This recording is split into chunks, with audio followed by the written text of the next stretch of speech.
मैं आज भी सक्रिय हूँ और कल भी सक्रिय था। पार्टी के अनुसार ही कार्य करता हूँ, उसको अन्यथा नहीं छोड़ो।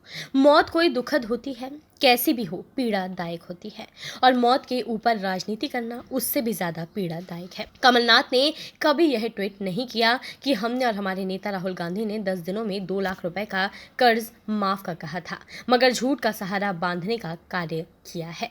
उपचुनाव को लेकर कहा कि क्या कांग्रेस से और भागने वाले हैं। उन्होंने कहा कि वह ना तो नेता ठीक है और ना ही राजनीति ठीक है, इसलिए वह लोग रुकना नहीं चाहते हैं। कमलनाथ के ग्वालियर दौरे में रद्द होने पर कहा कि हमें नहीं लगता कि कमलनाथ कभी ट्विटर के आगे जा पाएंगे। गृह मंत्री ने कहा कि कोरोना चल रहा है, उनको उनके स्वास्थ्य की चिंता है। गृह मंत्री ने पूर्व मंत्री डॉक्टर गोविंद सिंह द्वारा निकाली जा रही यात्रा पर भी जमकर निशाना साधा। लगातार बढ़ रहे कोरोना संकट पर नरोत्तम मिश्रा ने कहा, जब से सावधानी हटी है तब से व्यापकता आई है। सरकार पूरा प्रबंध कर रही है, मगर सावधानी में ही सबकी सुरक्षा है। आदेश निरस्त हो गया, क्या कारण रहे कि अचानक से आदेश आया? उसकी ठीक अभी मैंने अध्ययन नहीं किया है, क्योंकि सभी की शिक्षा से जुड़ा मामला है, तो पूरा अध्ययन करके जरूर बोलूंगा। जाऊं? अब उसका तो बता दूं। हम कोरोना को पूरे परिदृश्य में देखें, देशव्यापी रूप में देखें, वैश्विक महामारी के रूप में देखें। ये सच है कि जब से सावधानी हटी है तब से इसमें व्यापकता आई है। अब सावधानी तो मुझे और आपको ही रखना होगी, परहेज तो मुझे और आपको ही करना होंगे। सरकार को जो करना है उसमें कोताही नहीं रख रहे हम। निःशुल्क इलाज की व्यवस्था, निःशुल्क चिकित्सा की व्यवस्था, निःशुल्क दवा की व्यवस्था, ऑक्सीजन की, वेंटिलेटर की, बेड की, जो सरकार को करना चाहिए वो सरकार कर रही है। अब व्यक्तिशः सावधानी तो व्यक्ति के हाथ में ही है। और फिर आप सबके माध्यम से करबद्ध प्रार्थना कि कोरोना का इलाज एक सावधानी है, और सावधानी में ही बुद्धिमानी है।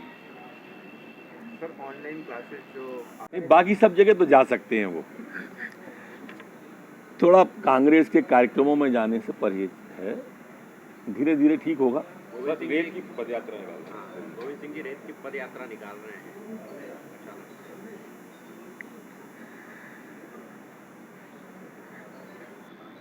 कहा बरसा जब कृषि सुखानी।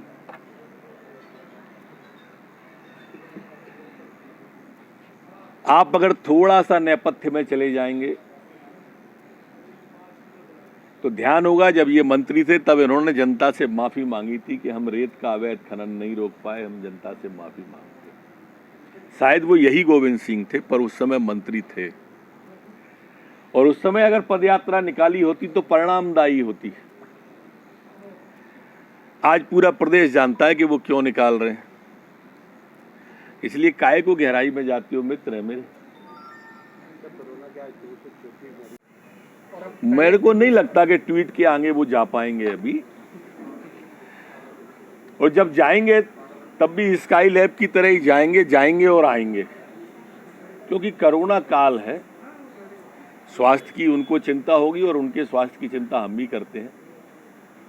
वो स्वस्थ हों, दीर्घायु हों और थोड़ी सावधानी बरतें कोरोना से। नरोत्तम मिश्रा सबसे ज्यादा सक्रिय थे, आज से करीब 6 महीने पहले। मैं तब भी सक्रिय था, मैं आज भी सक्रिय हूँ। कल भी हजारों हजार कार्यकर्ताओं के बीच में था।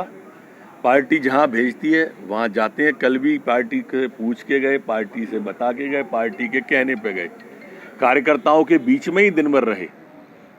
इसलिए उसको किसी और अन्यथा न जोड़ें। अनुशासित सिपाही हैं, अनुशासन में हैं। कहीं कोई बात जो भी आती है वो अच्छी नहीं मानता मैं, कृपा करें। सर, रामनिवास राव कह रहे हैं कि 56 टिकली उसमें उन्होंने ये भी लिखा है कि अपने प्रिय नेता, आप पढ़ें पूरा उसको। आज भी मन में प्रिय तो वही है, आप उसे पूरा पढ़ें। ये उनकी पीड़ा है, दर्द है, आज भी आस्था उनकी वहीं पर है। सर, ये जो उपचुनाव है वो 27 पे नहीं बल्कि 30 या 32 सीटों पे हो सकता है। 30-32 पे मतलब क्या आप कांग्रेस से और भगने वाले हैं, ये कह रहे हो क्या? वही मतलब उनका बढ़ने वाला है। हम हमारे लाने की अलग बात है भाई, वो वहां से आने वाले हैं ये बात अलग है। देखिए कांग्रेस में वर्तमान में न नीति ठीक है, न नियत ठीक है, न नेता ठीक है, और इसलिए कांग्रेस के अंदर रहने वाले व्यक्ति भी मानते हैं कि कांग्रेस अब एक डूबता जहाज है।